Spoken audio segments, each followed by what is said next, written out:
Today is the second day of the January 1986 7-day retreat.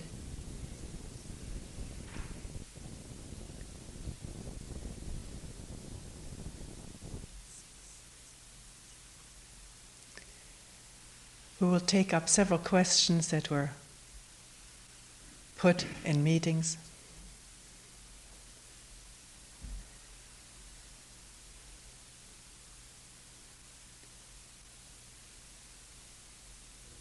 The first one is,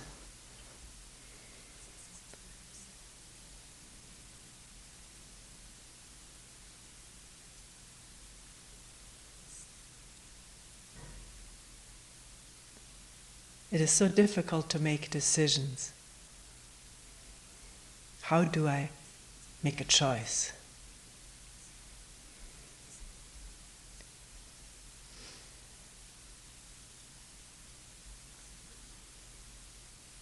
Or how do I arrive at a good decision? How do I choose?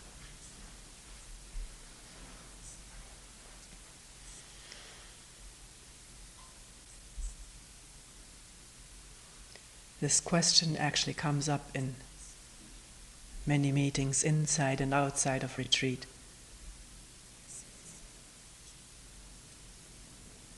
Very often a person will say, I want to make a clear choice or arrive at a clear decision, but the clarity of mind isn't there to make this decision. I feel confused.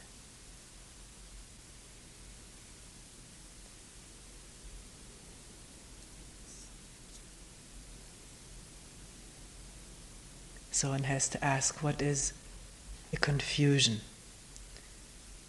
that reigns when one wants to make decisions? And where does the whole wanting to make a choice come from?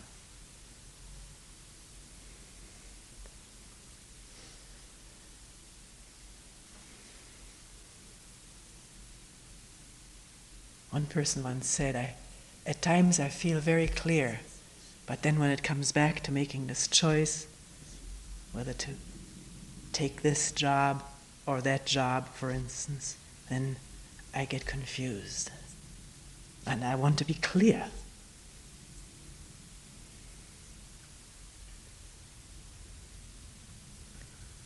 Is it possible to look at this whole choosing or wanting to make a decision?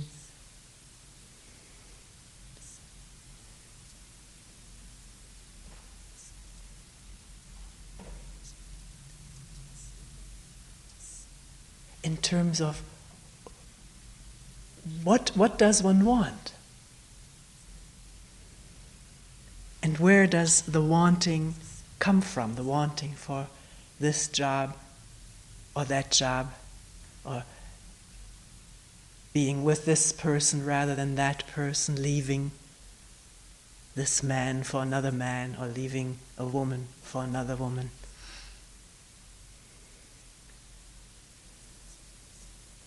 Working or having an extended vacation. Where does this all come from? What is it that one wants?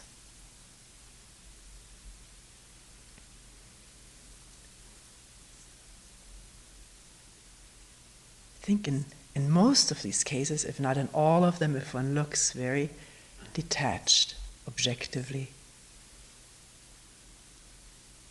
meaning not being dominated by having an image of that one should be selfless or serving others.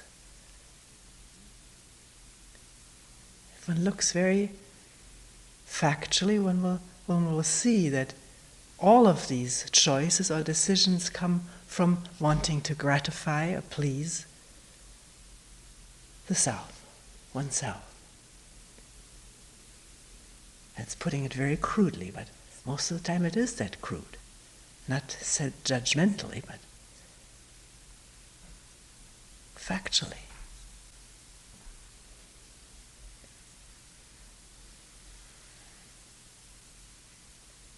one weighs, will this job feel better, bring more money, more satisfaction, more whatever than that?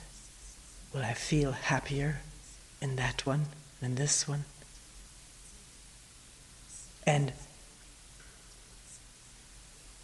ingredients in this happy feeling may be that one also serves others, helps others, in which case, if one looks very carefully, it's not so important to help others than to, in that helping others, to feel satisfied or gratified or fulfilled, to lead a meaningful, worthwhile life, which again is gratifying to the sense of self. It may be very cruelly put, but one can test this out for oneself, whether this is so or not, if one is really willing and able to look fearlessly.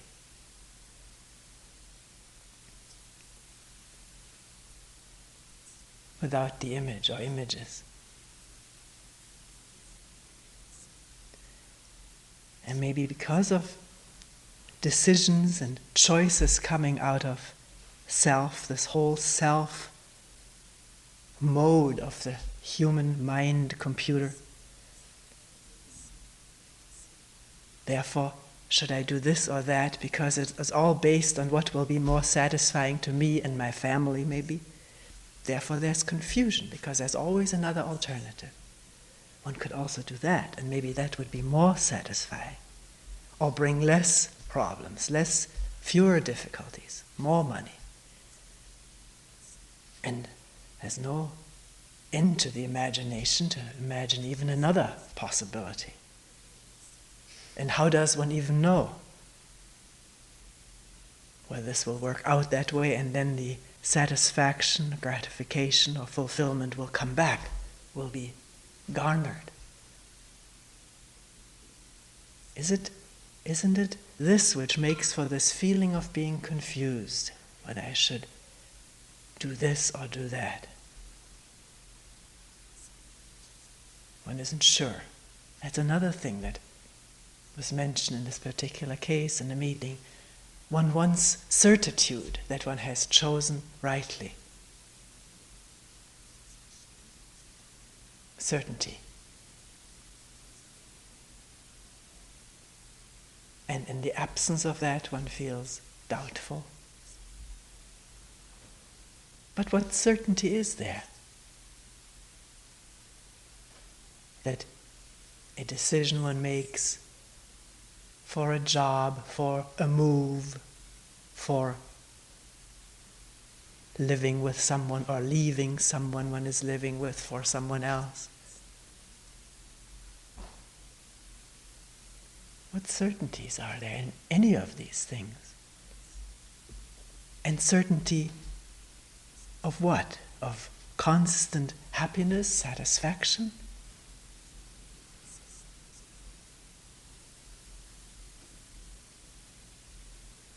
Being right? Having done the right, taken the right turn? Does one see that this is all based on fog, imagination, and at the center of it, this mode of self. My life. I want to make something out of my life or my family.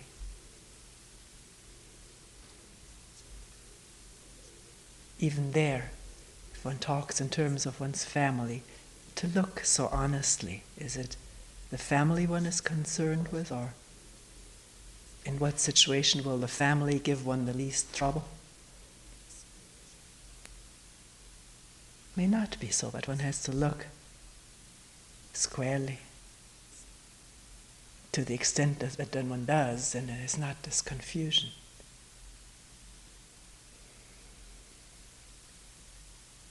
One realizes there is no right decision, no certainty, no predicting what will really bring gratification, if any. Because one may find what one has imagined to be gratifying, one gets used to after a while, and then the deep discontent that is generated by the mode of self wants something new, wants something more, something different, a new stimulation, a new challenge.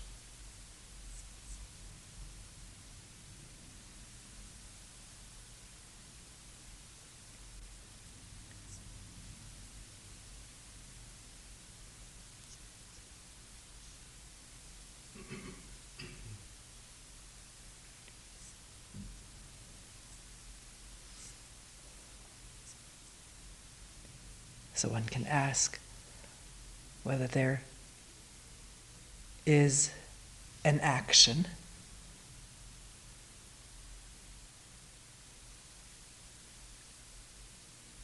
which is not confused, not based on confusion, and therefore clear. And one has to immediately question whether this action is possible as long as the self mode is the prevailing mode of consciousness.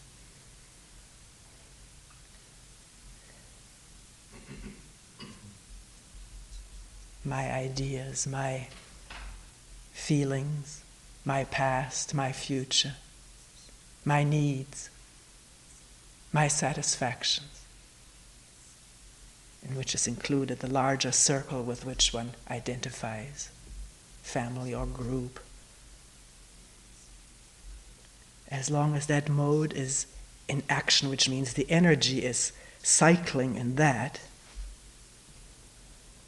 can there be any action that is clear and unequivocal?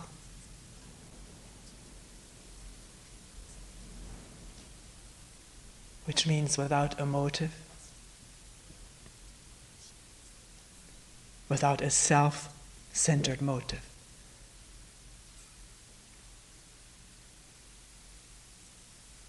Or is such action only possible when the self mode is not in operation?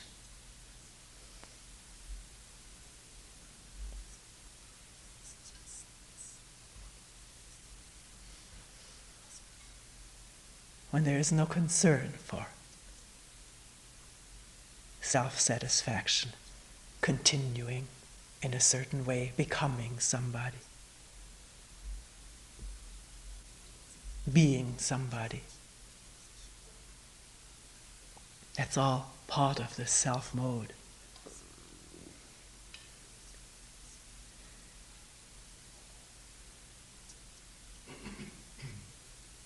Which throws in the resistances and the desires, the cravings, the blockages, the endless choices, and the bewilderment about all those choices. We could say, wait a minute, sometimes I've made this decision, or a decision has been made, it was so clear, there was just no doubt about that I needed to do what to do.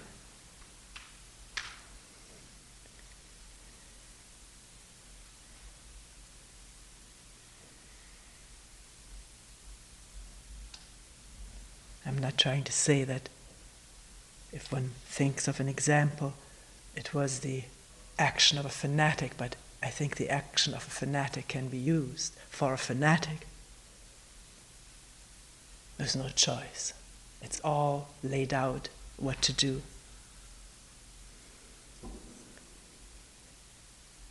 More recently, I'll keep coming back to these terrorist attacks.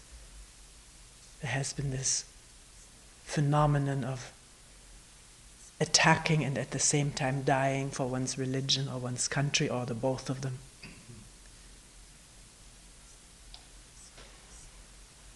But one has already been indoctrinated since childhood in this religion, in this ideal of dying for one's country and the rewards are there, it is also self-motivated. One will encounter a better life in the next life, a life free from poverty and hassle, fear, be a life of bliss, something that every heaven promises, every concept of heaven.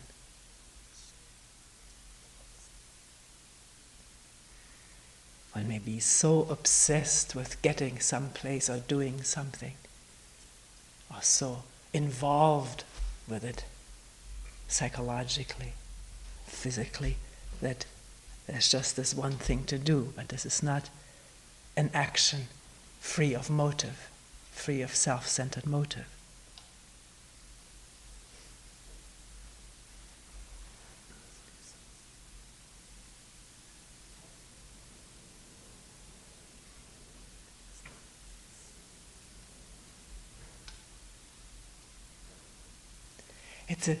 Just as an aside or branching out, it's interesting that we feel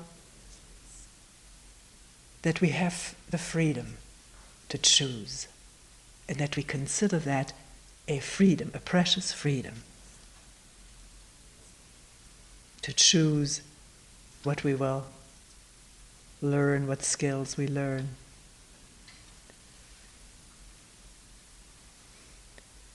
How we will earn our money, whom we will choose as a mate,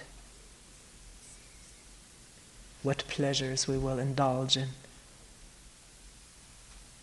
These are the freedoms of the self, and they don't exist under all governmental systems. In Russia, some of these, or in communist-dominated countries, there is no freedom, often. I'm not too well informed, go by hearsay, of what profession to choose. Or in India still, who one is going to marry is determined and arranged by the parents. But it is really interesting that we consider these our precious freedoms within this realm of self, to try to please ourselves in the freest, most way. But what is our decision based upon? Is it a free act? Certainly not free from self and self-interest. And I want to say here, I'm not condemning self-interest and implying we should all be unselfish or kill ourselves, abandon it, let it go. One can't do that. If one wants to, it becomes a new self-centered decision, because one wants to get rid of the self in order to be free of the self, and has an imagination of that state of freedom, which may be more gratifying and fulfilling than the present one.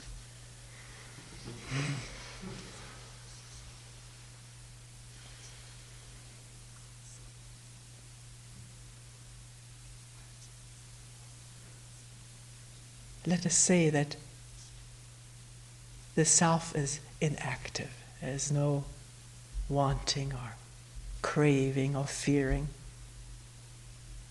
Then is the action free?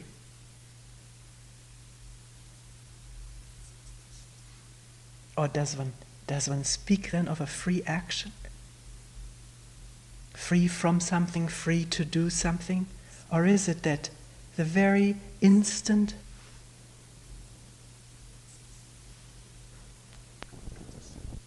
which is there in full awareness, without separation, without wanting something of it or from it, without moving towards something, because these are all the movements of the self with its imaginations. The very instant of clear perception which is whole, not divided into me and you, me and they, doesn't that then give birth to the appropriate action?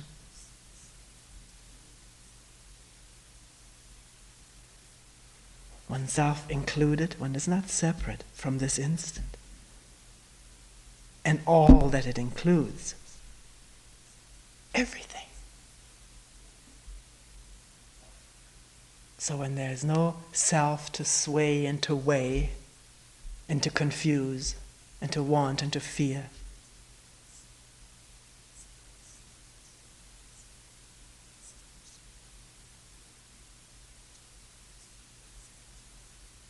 and what is action?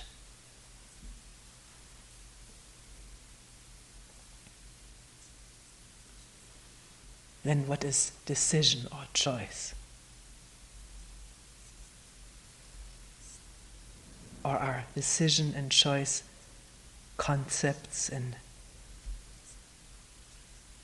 problems that belong to the realm of the self?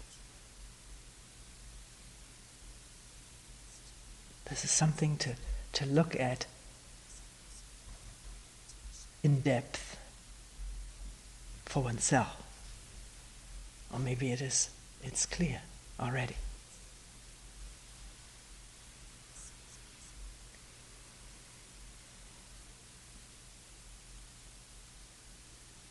I think in this connection, the next question is very pertinent. It follows. One person asking, why is it that things keep turning over and over and over in the mind? The same memories churning over and over and being lost in them, caught up in them, over and over. Why is this so?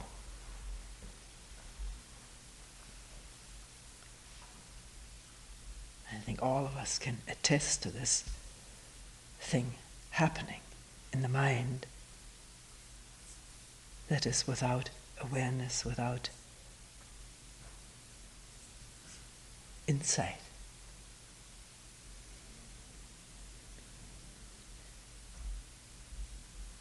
When one asks this question, why is it that this happens? Why does this go on? That's already the point to look why one asks the question.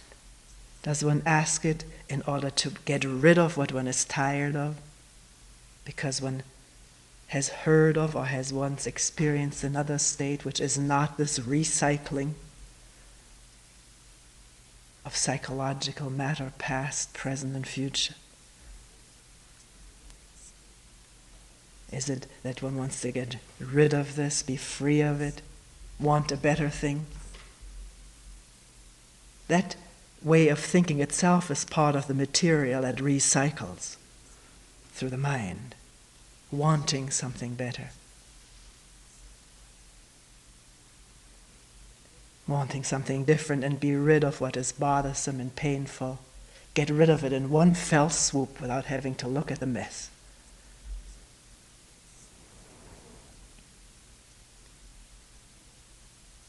Or is one asking because one is really genuinely interested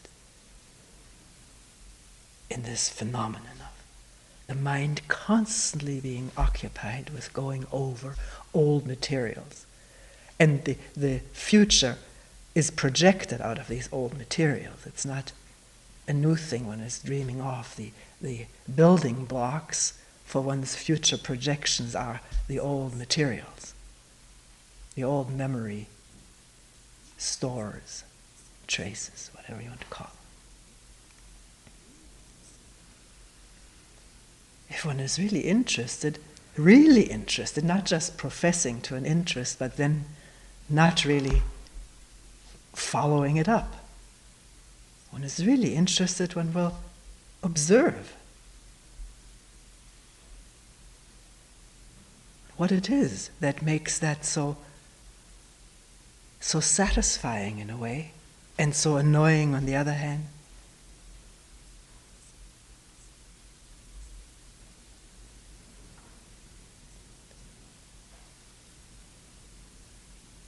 I think since we've been tiny, our minds have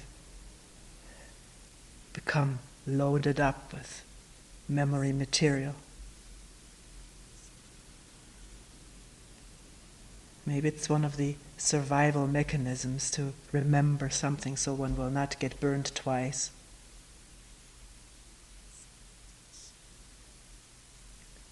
hurt, so one will not get hurt twice, and also to remember where it feels good or felt good, so one can go to that again, get it again.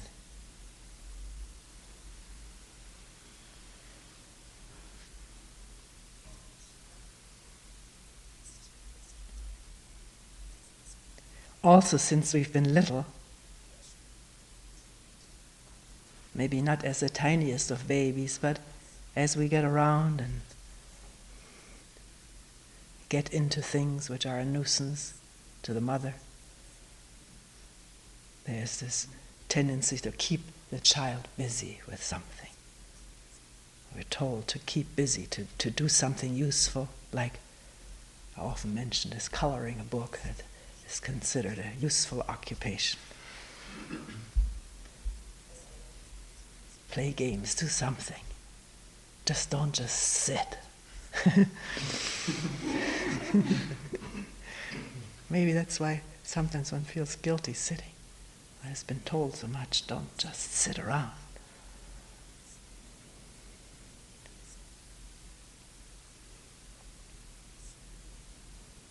So there's one aspect, that it is not considered right behavior not to do nothing, to have the mind unoccupied with anything.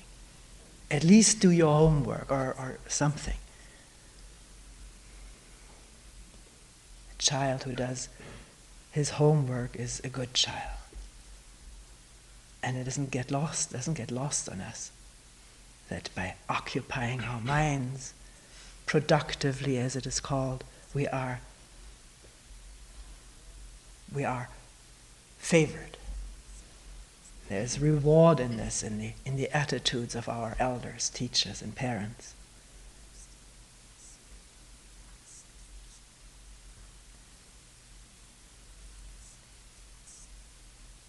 There's a fear and abhorrence of a mind that is unoccupied,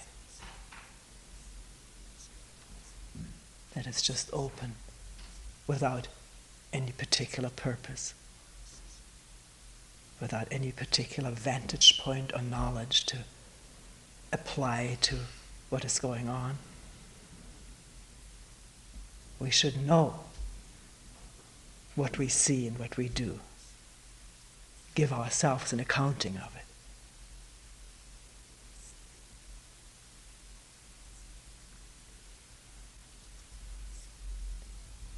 I remember the first babysitter we had. We were renting a large house at the time and tried to stock the refrigerator. I'd heard from other mothers that babysitters like to eat all kinds of good food. Cold cuts and candy, I was overdoing it.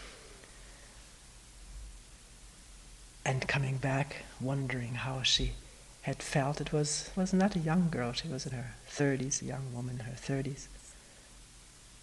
And she said she was paralyzed with fear. She couldn't find a radio, there was no TV. And she went all through the house, and in a little spare room at that time, we weren't listening to the radio, I guess, or why it was there, but she had found that little radio and brought it down. And then her terror abated.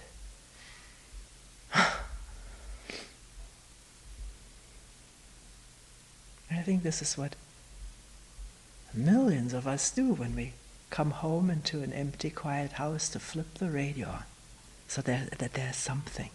I'm not knocking it, I'm just describing it. And with that, the space is narrowed down into that particular system of music or news. The mind has something to follow. Because here there is no radio. Is it that the mind is producing its own shows for entertainment?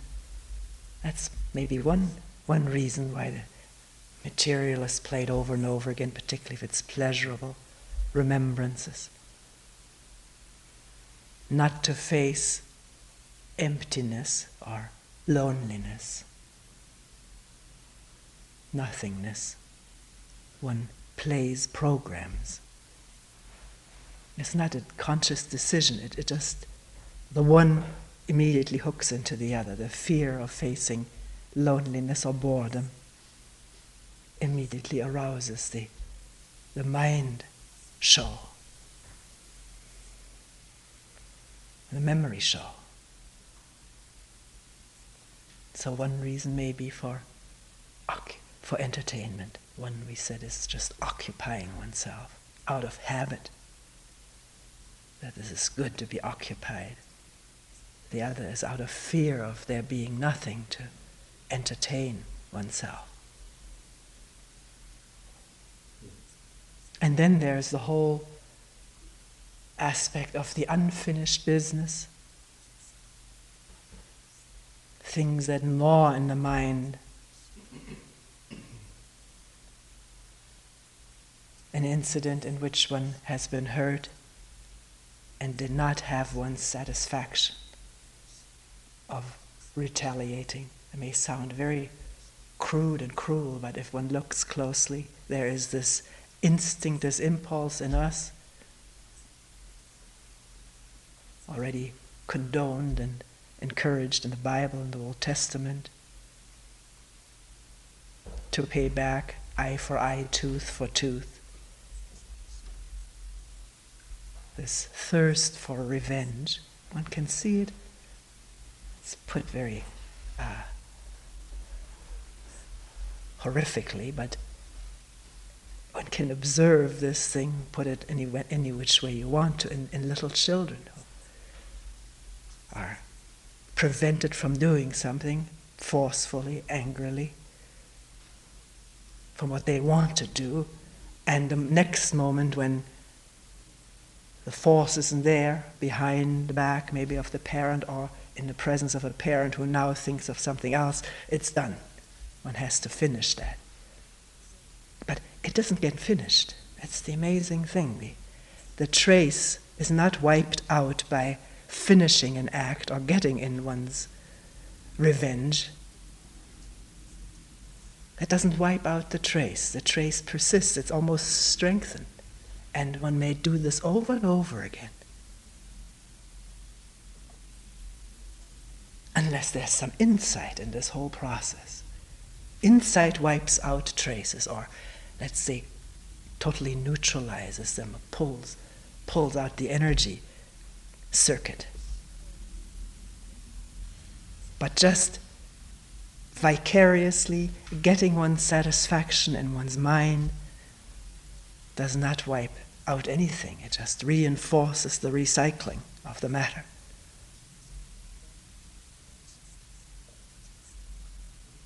We've all done it after not being able to really say what we wanted to say for whatever reason, and the annoyance at that, the anger over it, or the frustration, and then in one's mind recreating the situation and saying it beautifully. Unfortunately, the other person isn't there to hear it. That's maybe one reason one has to go over and over it.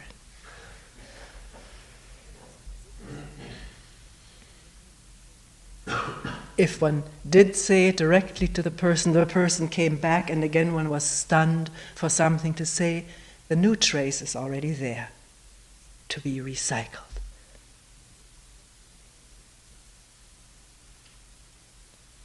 And the question that was brought up, why is this happening? And can there be an end to this?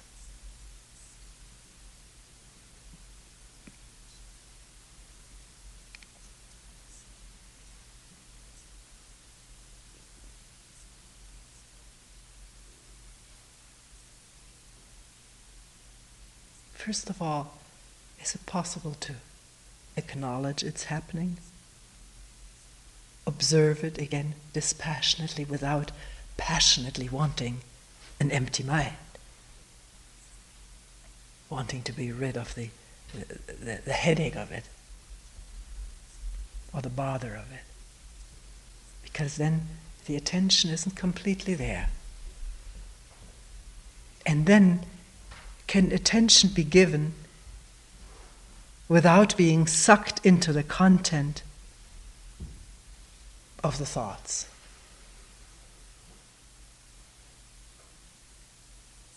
Is there a point from which one can attend to the thought process without being of it?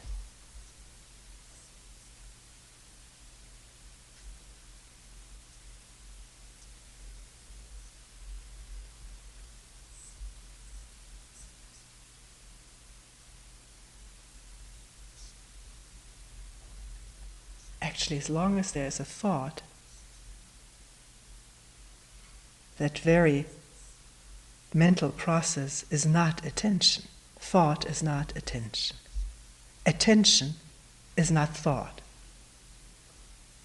So it may just be a quick interspersing of moments of attention between a train of thoughts that gives the feeling that one is attending to thoughts.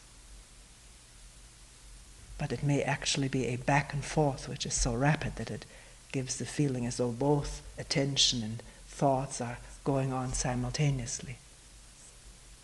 Test it out for yourself, whether at the moment of thinking there is this open perception.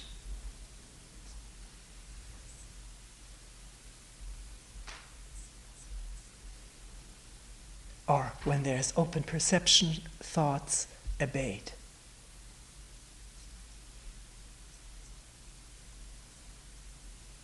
And if they don't abate, it is this back and forth. And then one can question, why do I hold on to these thoughts? Is there satisfaction in it? And one can see that. Yes, there is. Or escape, fear.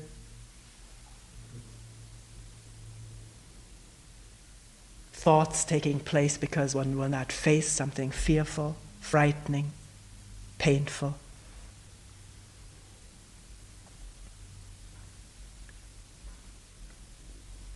We talked about the loneliness before. Has one ever faced loneliness without a thought? Without the thought of what it is, what it does for one, what it will be when one overcomes it? None of that, not even the thought loneliness. Just this feeling, this total feeling, in total attention, so that attention and loneliness are not two separate things. This requires all of the energies, and there's none left for thinking about it. If a thought crops up, gives an accounting of what is going on, can one see that as a thought process and not be sucked into it?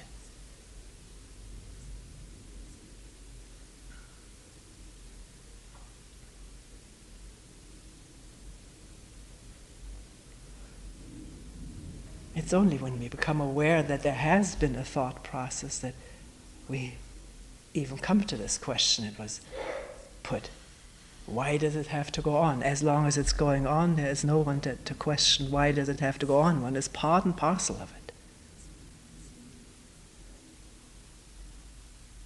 And then we often mention this incredibly significant moment when there's awareness, attention.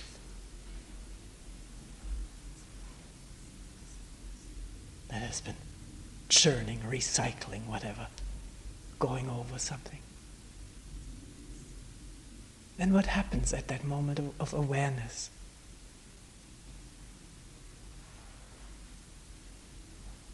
Most of the time we blow it because we don't like what we become aware of. We start battling it. And a new process of thinking is in action.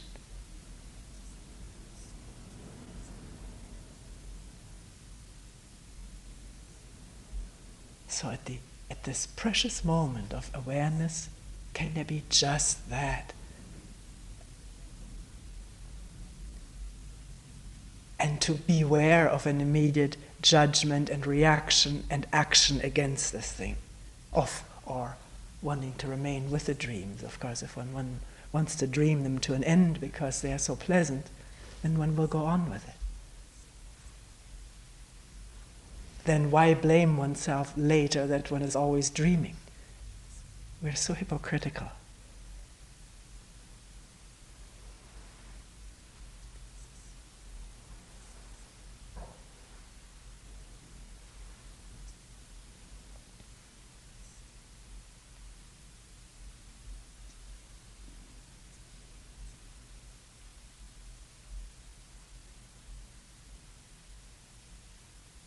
But we asked the question before, I don't know whether it was finished, whether it's possible to be aware of thoughts coming and going without being caught up in them at any length of time, for any length of time. Momentarily, but then there's awareness again.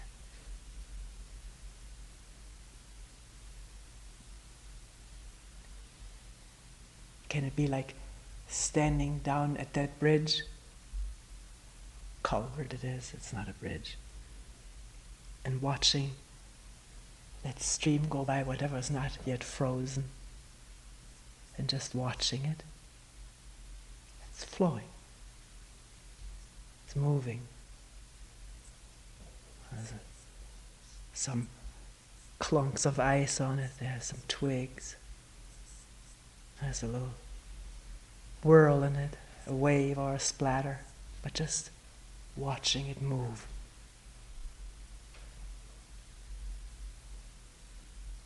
In this case, there's no judgment, no apartness, no opposition.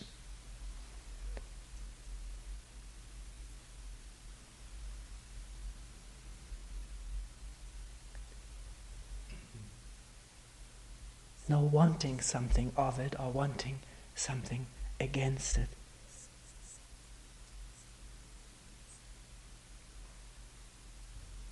The quality of perceiving or listening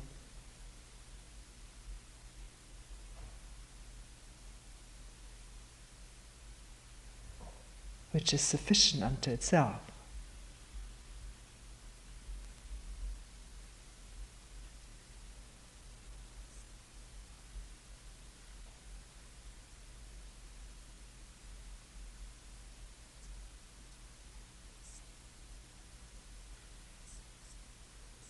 It is not beset with the self mode.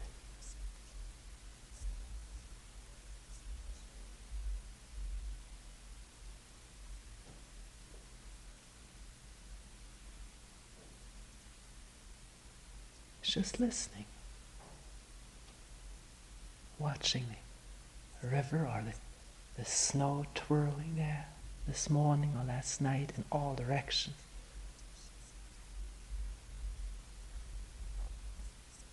Without any comment, no philosophical remarks about it.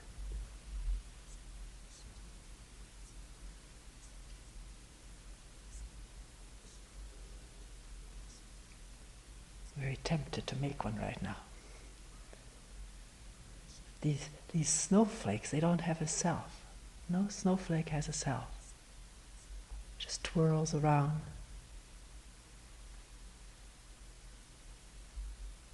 May freeze on the roof with the sun bearing on it. It drips, turns into water, but halfway in the air may freeze again on the icicle. But there's no self there. So there's no sufferer of all of this or no enjoyer of all of this. It's just completely there with every changing instant. Every changing instant is that drop of water or that piece of ice or flake.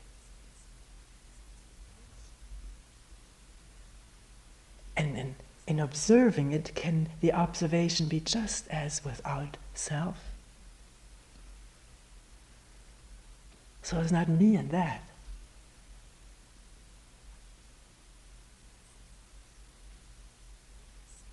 Just the sunlight pouring in. And the sweat.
We'll end here for today.